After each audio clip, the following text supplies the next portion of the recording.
welcome to Lovin Lyssa with Mama Bird. I'm Mama Bird, also known as Amanda. I am a strong mental health advocate. I am a longtime sufferer of severe anxiety and clinical depression, so I get it. I'm there. I'm right there now.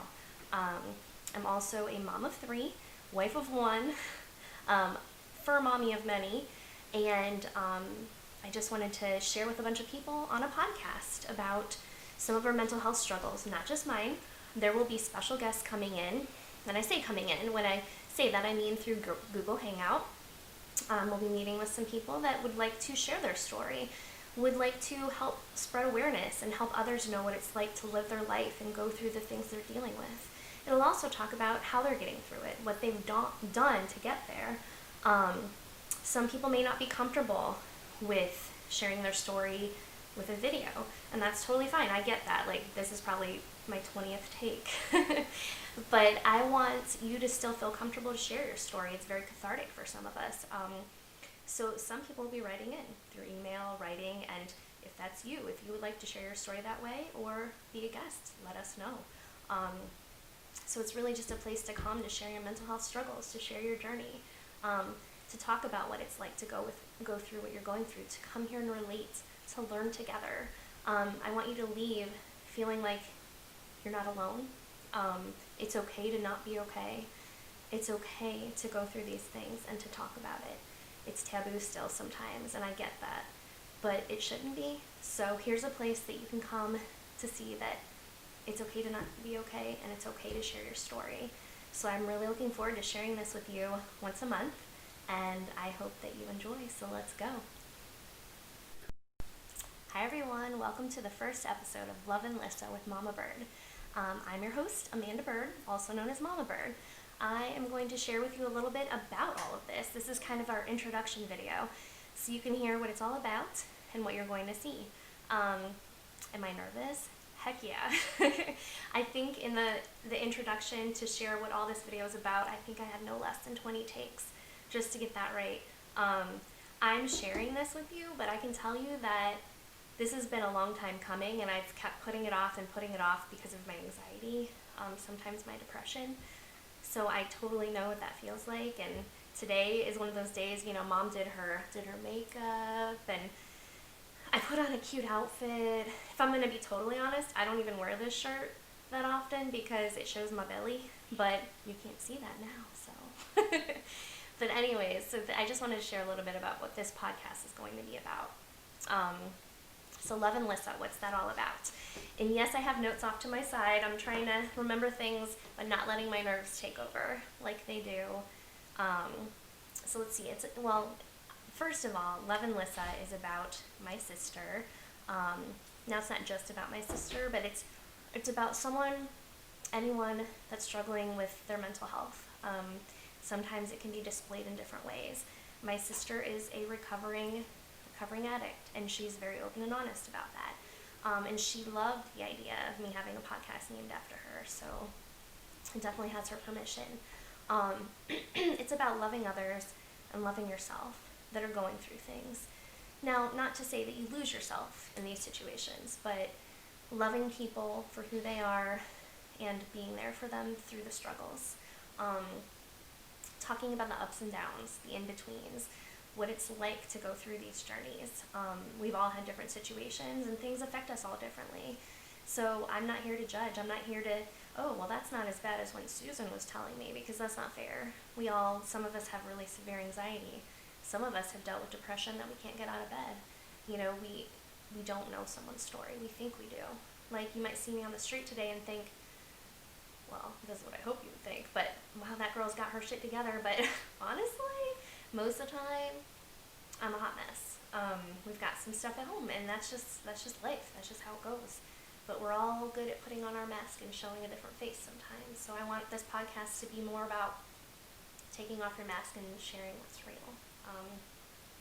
So then we might even have some tips and tricks that might help you along the way. Things you've done to get through your struggles. Maybe even proven research methods. Now, I'm not a doctor. I'm not a professional. I'm just like a longtime sufferer of severe anxiety and clinical depression. I'm also a survivor. Like, I get it. We've all got our things, and so this is just a little place to come to share those stories. Sharing stories to sometimes make you laugh, maybe even make you cry. I don't want to make you cry, but maybe just because it just is nice to hear, like, you can take that deep breath and feel like you're not alone. I know sometimes that's makes me want to cry. I'm going to be researching different topics in non-judgmental ways. I want to come on when I have guests and them to know that I know what they're talking about, and sharing some things I've researched on my own. But really, I want my guests to come in and feel like they have the spotlight, not a way to make them nervous, because I know the spotlight kind of makes me nervous, so it's taken me a while to record this, but just to know that this is about them, this is helping them. So the special guests that are coming in have volunteered and have had mental health battles, and they want to talk about it. I'm not going around bothering people. I think right now we've got about 10 people that are wanting to speak on the show. Well, not just speak, some of them are writing in. So that's pretty exciting, because I kept putting off asking for volunteers because I didn't think there would be enough interest. So it's pretty exciting when something like that happens and you hear that, a lot of people are rooting for me and wanting to hear what's going to happen. Who am I? I'm a lifelong sufferer of anxiety with bouts of depression. My anxiety usually gets so bad, so this time of year, that my anxiety sometimes takes over, and I say let, but it's not something I can really say that I'm doing on my own. And then it turns into depression, and a lot of people deal with seasonal depression, and I know you understand that. I mean, it's something I deal with all year, but it gets a lot worse in these time of the months. I'm a veteran to counseling, a suicide survivor, and I've also had my fair share of antidepressants and anti-anxiety meds to help me through this. I'm a person that has tried to be off of meds, but I've realized that that's just not for me, because anytime I've done it, after about a year, I go into a very deep depression, and to me, that's just not worth it. It's a chemical imbalance that needs fixed, and I'm okay with that. I'm okay with taking meds so I can feel okay. Let's see, a little bit more about me. I'm trying to think what else. What I'm trying to say is, little by little, I have a blog, and I started my blog to raise mental health awareness. But now I'm hoping to use my blog and now this podcast to continue to raise awareness and to spread it around a little. So feel free to share this video to someone that you feel would relate. I'm a mama of 3. I have 2 children that deal with their own mental health concerns and have been through things, and we're going through it now. You can read about some of it on my actual blog. And it's been something that we've been dealing with for a really long time, and I think it helps to be able to talk to people and understand what that's like, because it's really hard raising children. Raising children's already really hard, and then when you're raising children that are having mental health, suffering with their mental health, that's extremely hard. One of the hardest things I've ever dealt with, honestly. I want to be like your neighbor, your friend, your PTO board member. Yes, I did do that before. Not my cup of tea. I'm your mom, I'm your sister, I'm people all around us. Sometimes people don't talk about it, sometimes people do. I want to be someone you can relate to, that you can be honest with and feel comfortable talking to. I've also, a little bit more about me is I actually, myself, I have fibromyalgia. So I know there's a lot of us out there. Some of us, like me, might have fibromyalgia as kind of the backup diagnosis, because I think that's kind of what's happening with me. We've yet to find out why my ANA numbers get really high sometimes, and I didn't even know what that meant until I had these tests done. But so literally the backup is always fibromyalgia, because we haven't been able to actually find the root cause yet. I'm also a thyroid cancer survivor, so I've been through that, and with having my thyroid removed, I went through severe depression and many ups and downs. I feel that I came out on the other side a different person, and not in a bad way, but I've, through the journey of not having my thyroid over 2 years now, getting closer to 3, I realized what my boundaries are, the person I want to be, who I want to be for my kids, what my goals are in life.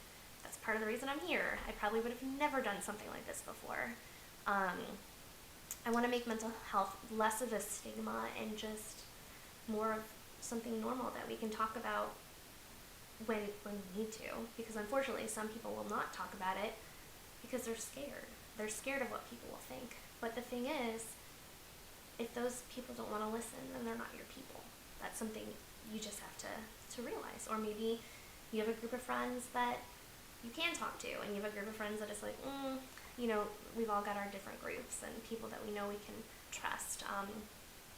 You know, we want to like talk about things that are less common to talk about, but maybe one day make it a little more common. I've been a stay-at-home mom for about 8 years or so. I have gone back and forth with side gigs, and I always have a side gig, like building furniture in my barn, fixing furniture in my barn, selling Scentsy, baking goods. Like, I've done a preschool in my home. I've done a little bit of everything. Before that, I was a teacher, and decided because of the things going on with my kids with their mental health, it was very important for me to be home, and I really worried, and I didn't want to miss anything. So, and yes, having some situations we have to deal with, I spend a majority of my time working on IEP stuff, supplementing the online schooling right now, finding counseling appointments, just working through the day. Every day is different. You never know what you're going to get. So I've kind of, you know, that's me. That's what I do. And so let's see, I want this, you know, maybe people can relate with me being a caregiver of someone that has special needs or mental health struggles. Like, it's hard, and, you know, we don't always have places to talk to people about it. Some people, I can't even share my whole story on my blog because it would freak people out. It's pretty rough, so maybe one day we can talk about it here. Why did I choose? I'm going through questions that I've been thinking about to let all of you know. Why did I choose to be a mental health advocate? Mainly because of my own struggles, but I think because as I've gotten older, I've allowed myself to talk about it more, and I've realized how many people need that and just kind of crave it. And so I decided to, you know, do it this way. And well, at first I did it through a blog, and the response was great. I mean, I don't have a huge following, but I have a decent amount of people that really appreciate what we talk about. So I thought, why not try it this way and include more people that can share their story? It's kind of, it's really therapeutic, and it helps. I'm not going to say it's not nerve-wracking. You might want to have some bourbon before you have your guest call. I don't know. But most of all, I want to help raise awareness, and between the ups and the downs and the in-betweens. I know I've had my struggles lately, and it's been really rough, but here I am, sharing with all of you. And, you know, it's more than anything, it's knowing that there's other people with you. And, you know, like, I named it Lovin Lyssa because of my sister and because of her battle with mental health and her addiction. But it's about loving you and loving others. Loving myself is something I struggle with every day. I don't have a good self-esteem. I never have, and I work so hard to try to have it better, but because of my anxiety, I just am constantly battling those inside monsters that are telling me I'm not good enough, that I'm not enough. I don't know. I'm sure a lot of you can understand that. I mean, I hope you don't, but I'm sure you can. You know, and most of all, we just want to talk about the different facets of mental illness. There's so many different ways this could go, and like I said, I'm not an expert, but I love learning more and seeing how you can kind of see, like, okay, this makes sense. I've been there. I've been in that situation. What to expect is really in my blog. Real stories of mental health. Guests will talk about their story. Listener emailed stories of mental health, how they got through it, and how they're doing now. A place to come to relate, learn, and listen together. I hope that this helps you in some way, and if it does, let us know in the comments. Like us on Instagram, like me on Facebook. I have a Word for Mama Bird Facebook page. I'm going to start a Lovin Lyssa page. You can find me at a Word for Mama Bird on Facebook. Also, I'm trying to think, what else do I have? That's all I have for right now. But thank you guys so much for listening. All right. right. So thank you, everyone. I wanted to introduce you to my very first special guest, Govind.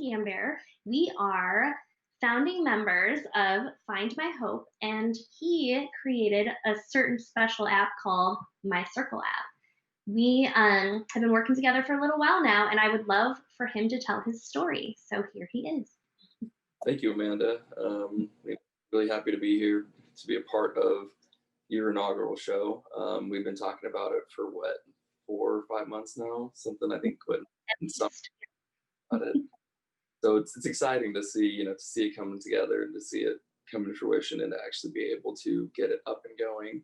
And I'm excited and privileged. I feel, very privileged to be a part of the first show. So thanks for that. Yeah, so my story, I guess, I struggle with PTSD, bipolar disorder, depression, anxiety, and I'm a recovering substance abuser. I think that's how we connected was through mental health stuff on Twitter, right? Oh yeah, definitely. I saw you post about my Circle app and I was like, what is this? And why are there not more people sharing this? So I shared it and before you know it, we had a conversation going and here we are. Honestly, I appreciate that. And, so the My Circle app is still in development. For those who don't know about it or who are curious about it, the idea behind My Circle came from my own struggle with substance abuse and suicide. I had my first suicide attempt in September 2018, and kind of during that struggle, the big thing I kept on thinking to myself was there's got to be an easier way to reach out. There's got to be an easy way to kind of get that help that you need. And there's just this little voice that told me, get through tonight, just make it through tonight, get to tomorrow, just get to tomorrow, and then we'll get there. And so that's kind of what I did. And, the next morning I started working on My Circle. The idea behind it is, in the military, we have something called QRF. It's a quick reaction force. Basically, when shit hits the fan or things go wrong and you need that assistance, you call for help and help comes to you. So why not the exact same concept in mental health and support? So that's what I did. So I set out to design an app where you designate basically your own personal reaction force or your own team, who, when you're struggling, you can press reach out to them and let them know that you're struggling and you need some help, whatever that difficulty may be. Mm-hmm. Definitely. What an amazing concept because it's crazy that something like this hasn't been invented before. I mean, I'm surprised you haven't used the easy button because that's how you explained it to me at first.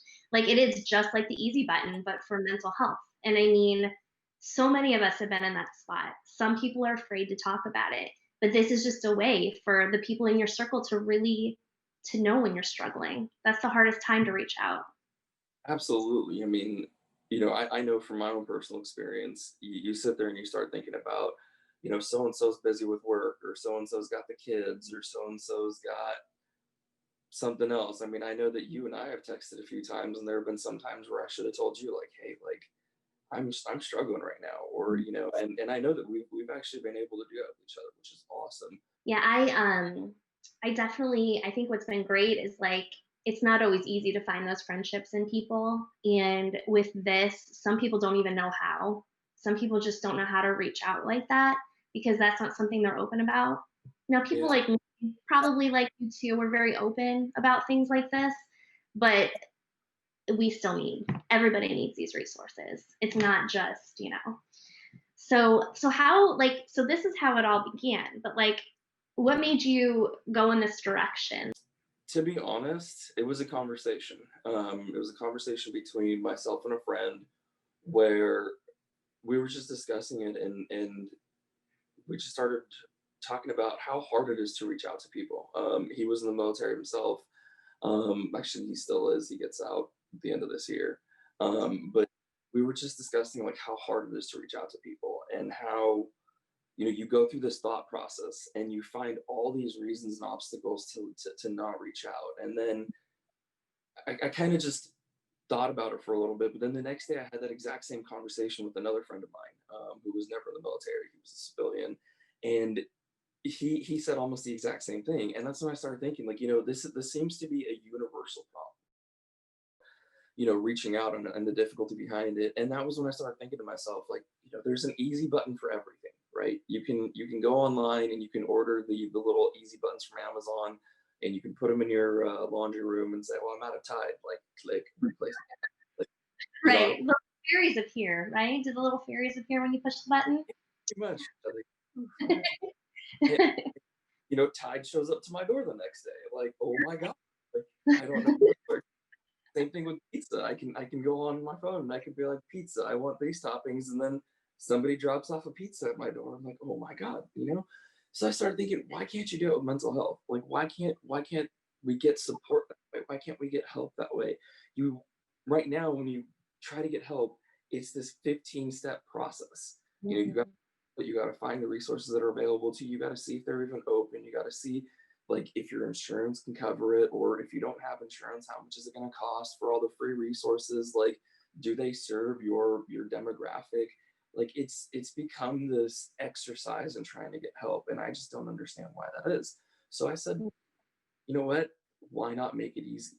Let's Mhm. make us where we can make it easy. So that's kind of what I set out to do. And so I started kind of thinking to myself, okay, how do you do that? And so that's when I looked at the easy button, right? The easy button.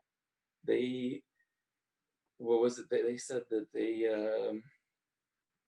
what was, I can't remember their slogan or something. But Staples, when they did the commercials, the easy button, it was like, yeah, make your life easy, click, and we like one click shipping and all of it. So why not with mental health, right? One click, get the support that you need. So that's kind of what I just set out to do, was try to put, hey, the goal is to save lives and to help people. We have a responsibility and an obligation to utilize technology in a way that helps people. Right now I see too many people that get obsessed with social media and TikTok and Facebook and Twitter and all. But there's much more that we can do, and there's so much new technology, and we have the tools, so why not use them? And that all that technology, that social media is not good for your mental health. So it's just, we need things that are good for your mental health. And you're talking about the obstacles of going through it. I'm going through that right now with my son. And I think something we need to put out there is that I have raised funds for my Circle app. We've talked about it, but I've never really gone into the nitty gritty of it. So that's why we're doing this, because I want people to know this is something we're still working towards. It's not totally out there yet. We need their help to make And just for fun, it is something that I am working on bringing out. And actually, I do have a clickable prototype that I will be distributing soon. And there is some more exciting news, hopefully, to come out next month, about the My Circle app. it very exciting. More teasers coming out, little teasers. As you'd said a little bit, with resources being hard to find, like I myself know sometimes you click on a link and it doesn't take you to the provider that you're supposed to go to. Like there's just so many things. How are ways that you've experienced this in your life where having a resource like Find My Hope or My Circle app could have helped you? That's a tricky one.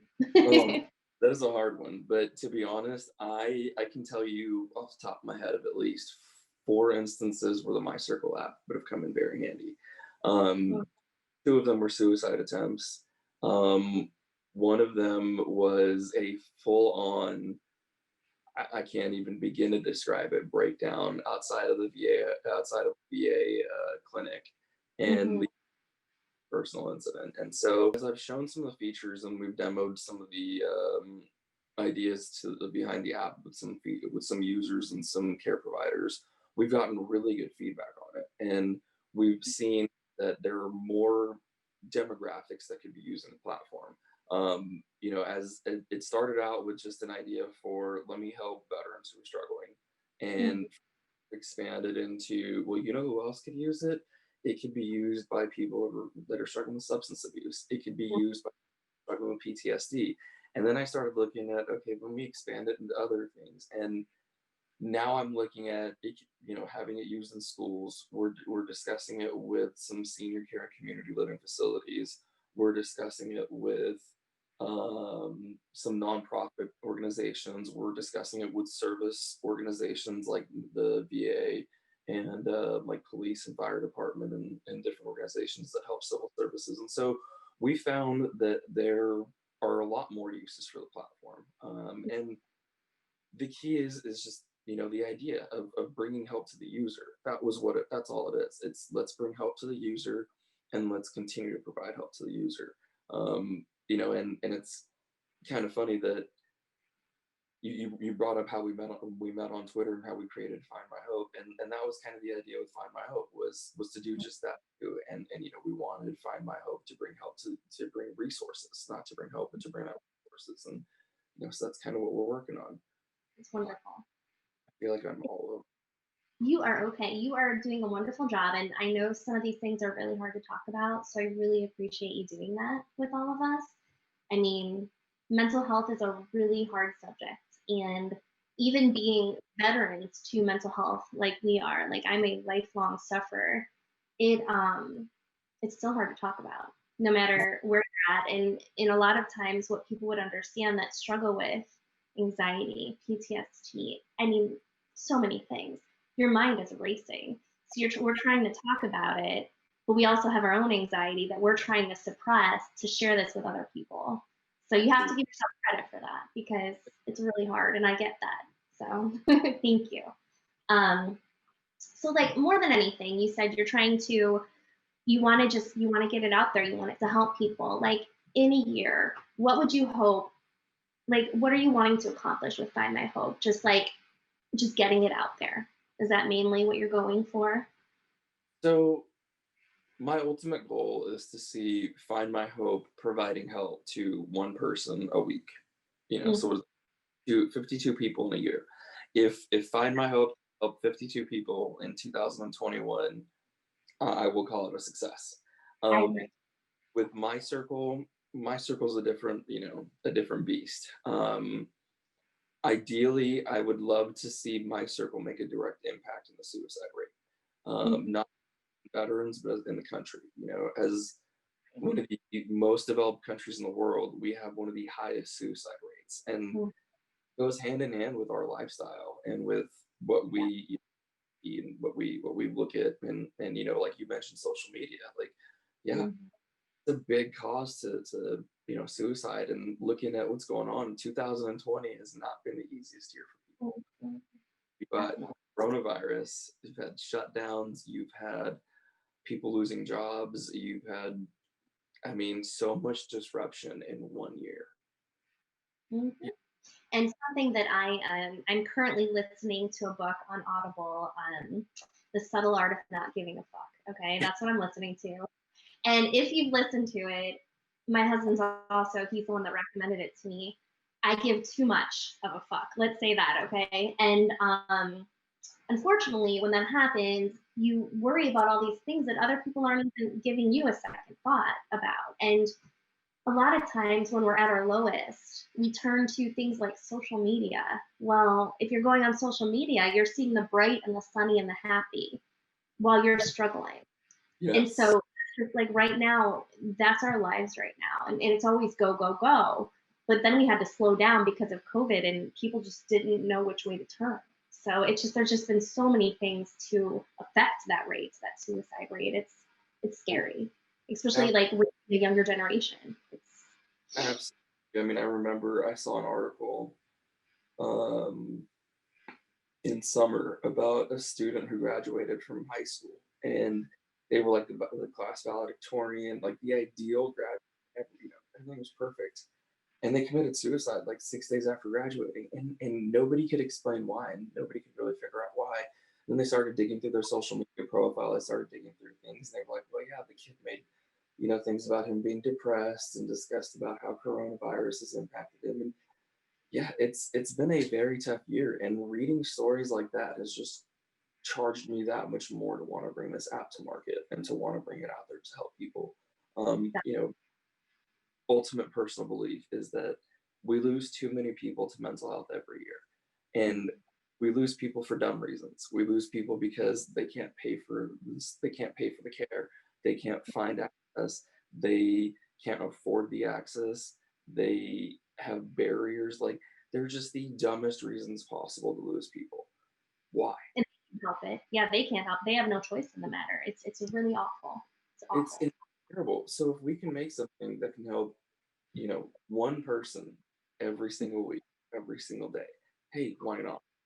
I feel That'd be like to personally, that would be worth it.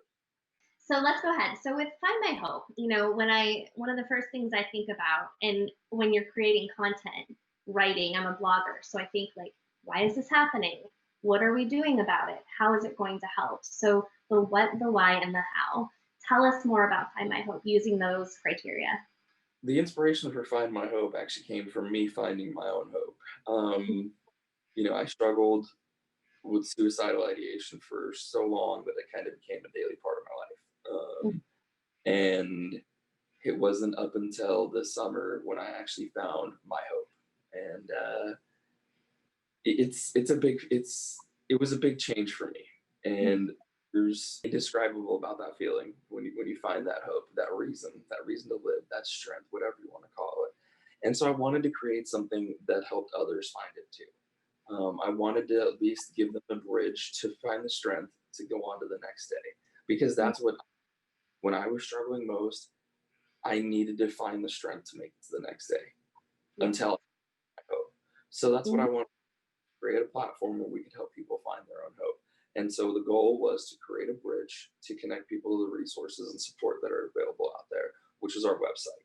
Um, that's that's gonna stay. That's not Mhm. meant to be more than just a bridge. Our goal is to connect people to the resources that are available, and we're trying to incorporate everything from local resources to international resources, things as specific as the runaway hotline, all the way to like Al-Anon, which is a support system for families and friends of alcoholics and substance abusers. So again, the goal for that one, just connect people to resources. That's it. We don't want to become a resource that people are dependent on so much. We want to connect people to resources, which I know is people are going to be using what we do. The second thing, which is kind of where you come in and where we expand into mental health awareness. And my big thing with mental health is I come from a culture that doesn't really discuss mental health. It's Mhm. very um, it doesn't exist. If Mhm. you have, you're kind of like outcast. Wow. So for the kids that are growing up in my in cultures like mine that they don't have a way to find that support, they don't have anyone to connect to. I want them to know that there are other people like you that have struggled, and there are ways forward. There is help out there. So Mhm. we don't want you to commit suicide. We don't want you to feel like there isn't any hope. So Mhm. the goal with that one is to bring people like yourself to create some helpful shows and some great content and some wonderful things to bring mental health awareness and to bring um, those resources to those people. Yeah, definitely. It's another like it's okay to not be okay. I think um, some people don't know that.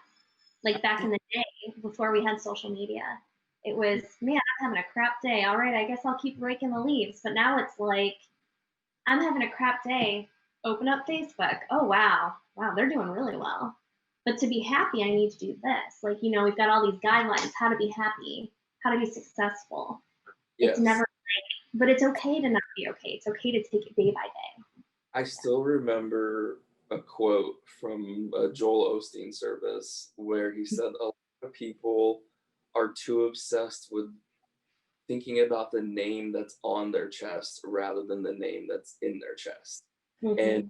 we're thinking like, yeah, that's right. And there are so many people that are caught up in that, and then they get lost in that. And I can tell you personally, I definitely got caught up in that lifestyle. I definitely got lost in that lifestyle, and it was not healthy and not a great place to be. And I unfortunately didn't have anyone around me or anyone who could give me any guidance or any assistance when I was kind of going through it, or even when I was coming out of it, when I was kind of in my spiral. And so that's why I wanted to be able to create something that helps people to find that, because I hate reading the stories of, this high school graduate who committed suicide.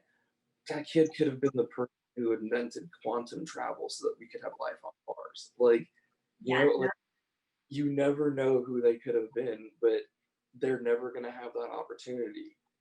So, I feel like why not? Let's just help someone. Definitely. Definitely. Kind of the idea behind Find My Hope and what I wanted to do with that one. And honestly, I've gotten lucky. People ask me how. I've gotten lucky. I've gotten connected to you and to a couple other people who have the same idea and the same vision. And in addition to your show, we are working on another one where we work on identity issues and the discussion behind someone's identity. And in 2020, there are so many different things that define your identity now. I mean, you have gender, political identity, social, what else? Academic identity. Like it starts to get kind of extreme at a certain point. And when you end up like, for me and others like me that leave the military, you lose that identity or that identity value of a soldier or a Marine or whatever, and you go and you become a veteran. Like it's like, wait a second, like Yeah. And yeah. like it makes you cringe a little bit because like going into the army, I remember I was that young soldier that was like, I'm gonna stay in for 20 years and I'm gonna this and I'm gonna that and blah blah blah. And I 10 years later, like I got nerve damage on my back, I got a couple other things going on, like my knee creaks when it gets cold, my back pops when it's yeah. And Oh my gosh. like Yeah. so it's you go from being this from being John Rambo to I don't know what does Sylvester Stallone look like now? What's an old movie? Yeah, like We'll but flash it picture. yeah, right. But and you lose that identity, and you're not able to, and you start going through this shock and this like disbelief of like oh my god, like this is who I was, and this is who I am. Yeah, Mhm. something that we bring to light and discuss. And I know, I with your show and the premise of what you're working on, um, honestly, like when you told me about it, I loved it. I loved the idea. I loved the thought. I loved all of it. I would love to see your sister on as a show. Since it is after her, that would be phenomenal one day. Definitely. Um, and I'm excited. Me too. Well, thank you so much. I've loved having you as my first guest because I was an absolute nervous wreck. Even though we're friends and I've talked to you many times, it's more just that along with that identity, right? Like my current identity is being a mental health advocate. I want to do it right. I want to do it right. I don't want to miss anything. So yeah, it was great to have you on, and I really appreciate you talking about Find My Hope and My Circle app. I mention it many times, but I don't go into great detail. So this is great. Well, I'm hoping that I can do a demo version soon. I am working on something that should be coming up pretty quickly. Once we have that, I would love, love, love for you to do an episode or to do like a walkthrough of it and just play with it and check it out. Especially since you have shared it with so many people, why not? Let's get it out there. I agree. I am with you 100%. Well, thank you so much for being my guest. I appreciate it. Thank you so much for tuning in to Lovin Lyssa with your host, Amanda Bird, a mental health podcast for people that are dealing with their own mental health obstacles or those that love someone with mental illness and the like. I hope that you enjoyed watching or listening. You can find me on YouTube at Lovin Lyssa Podcast. Please take a moment to subscribe to my channel so that you can be sure to never miss an episode. You can also find me on Spotify for the audio version of my show. And while I'm at it, why not hop on over to my mental health blog at awordformamabird.com for even more raw and honest content. Have a wonderful day, and remember, it's okay to not be okay. It's okay to talk about it, and it's okay to reach out. Until next time. I got the hungry, say crazy.